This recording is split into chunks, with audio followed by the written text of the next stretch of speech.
Eto na yung house tour dun sa bahay na nabili namin.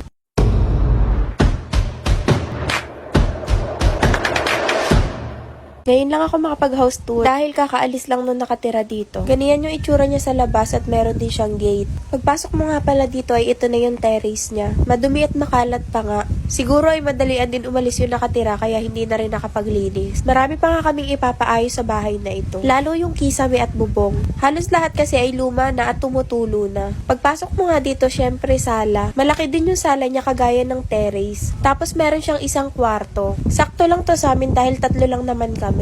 At siguro kung magkaka-budget pa ay pwede naman namin itong palagyan ng second floor. Hindi naman kasi importante kung malaki o maliit. Ang mahalaga ay yung matatawag mo na talagang sa iyo. Ito yung kwarto niya at ito naman yung kabuuan papuntang kusina. May naiwan pa nga sila ditong cabinet. Yung ibang mga tiles nga ay meron na ding mga crack. Papalitan na lang siguro or lalagyan na lang namin ng vinyl. Dito naman sa lababo nila ay walang gripo. At ang sabi sa amin ay barado daw ito. Kaya isa din talaga ito sa ipapaayos namin. Dito naman sa side na to ay merong open space kung saan pwede kang maglaba or magsampay ng mga damit. Nandito rin ang CR. Ito namang CR ay plain na plain lang. Plano din namin tong ayusin at pagandahin. Pero syempre, unti-unti lang muna. Dahil hindi pa natin kaya agad-agad at kakapusin tayo sa budget. Una nating ipapagawa dito ay yung kisame at bubong. At saka pintura muna. Then yung iba naman ay pwede namang unti-untiin na lang. Madali na lang naman magpaganda ng bahay lalo kung sarili mo na talaga. Kasi hindi ka namang hihinayang gastusan. Gusto na din kasi naming makalipat dahil nga dito sa tinitira namin ay tuwing gabi lang may tubig. Pero dito sa nabili naming bahay na to ay 24 hours may tubig.